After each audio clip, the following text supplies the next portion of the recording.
New York, Times Square, bright lights, subways, taxis, big buildings, the city of dreams. But not many people see the roots, the things that created New York into New York. It's what molded me to become who I am today. It is my pain, it's my happiness, my tears and my joy. My name is NANO, and this is my story.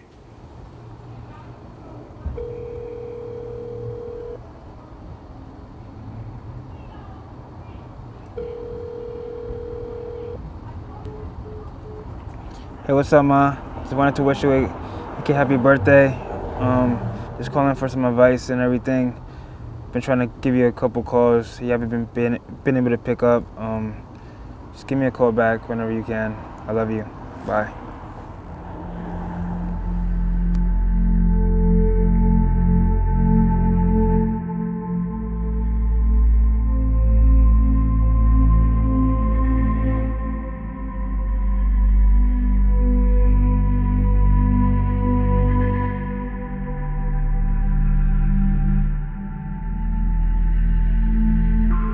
Me, myself, I'm like a mama's boy, you could say. That's all I really had when I was younger. You know, I never really had my dad around, so my mom was always the only person that really was around, you know.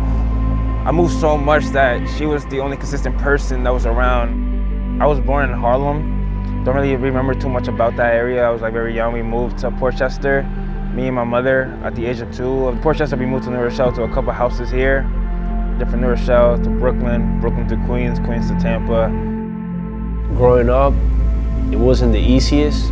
Went to high school looking at other people getting their first car at 16 years old, while we barely were able to afford to get sneakers.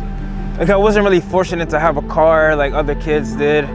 So I normally would take the bus and the trains to wherever I had to go, whether it was to go to school, whether it was to go to practice, or go see my friends, you know.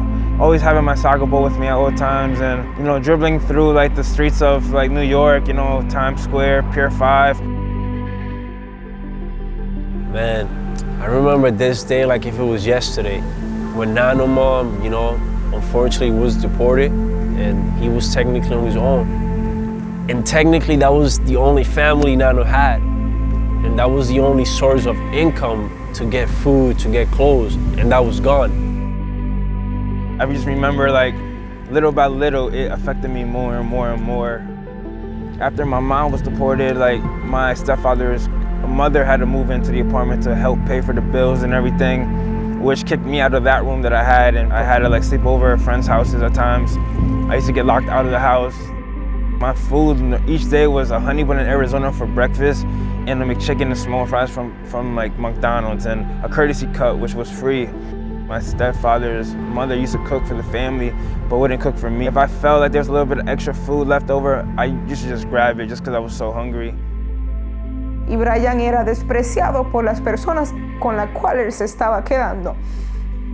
Y eso me dolió. Recuerdo que mi esposo, como buen esposo, siempre me decía, cuida a tu hermano, no permitas que él sufra como tú sufriste, ayúdalo, que eche para adelante. Lamentablemente fue así, pero recuerdo perfectamente que Brian pasó hambre. Brian a veces no tenía dónde dormir cuando yo tenía un techo. Entonces son cosas que no me siento orgullosa. Sleeping in a real tight apartment, a 2-bedroom apartment with 6 people. You know, I really didn't have anything, you know. So I normally would go to my friend's house, you know. I really cherished my friends because that's all I really had when I was going through that young age of struggle as a 14, 15-year-old kid. I remember NANO like talking to me about soccer, like, you know, his only way out, him starting to play soccer all the freaking time. Go to NANO's house in the morning, practice it. Afternoon, practice it. At night, practice it.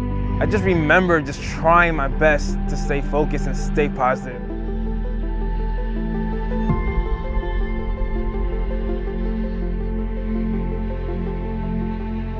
I spent more hours here than any other place, I feel like. When I used to live here in Brooklyn, I legit would be here for hours, you know. I really wanted to like come here and train to get closer to my dreams, you know. Every time I stepped here, I felt I was a step closer to it. Just me being here, I felt like it was meant for me. I was supposed to be here. If I wasn't here whatever day of the week, I felt like I was doing something wrong in my life. I used to have to take money out of my stepfather's jeans without him like realizing it, for me to pay for my trains to go to New Jersey to play soccer. I really thought about everything on my own. I really told myself, do this, because I wanted to do it, you know. I had to make the choices, whether it was wrong or right.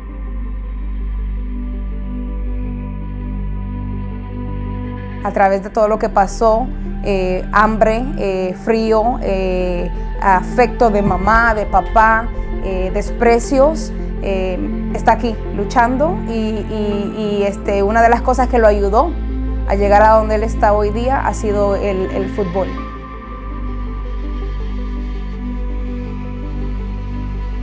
Playing soccer as a young person and being able to take it seriously, where I train every single day, really led to great things, to like being able to play for teams that were able to pay for hotels, pay for food. Eventually helped me to play in front of scouts that were able to give me scholarships to go to school. Those things really helped me out, got me out of an area where I felt I was really trapped in. I didn't have a choice. I didn't choose to be in the environment that I was pretty much brought into. I really wanted to get out of New York, you know. I was so happy to be able to say, yeah, I'm going to a school out of my state, you know. I finally could start my own future without somebody choosing it for me. The goals, the preparation, all the hard work, the sacrifices, it paid off for him. You know, he got scholarships, went to college. A lot of the past things that happens to them eventually catches up to them, you know. Since I didn't have the guidance as a young person, I never really took certain things too seriously, you know. When it came to, like, you could say school, you know, I was able to go to these schools on scholarship, but I really didn't take the full advantage of it, you know. I kind of took it for granted. All I really focused as a youth was soccer, you know. That's all I wanted to do because I wanted to go towards the positivity. And I feel like me not having a mother around, having the guidance around to be, like, to tell me, take these things seriously because these things are going to help you in the future.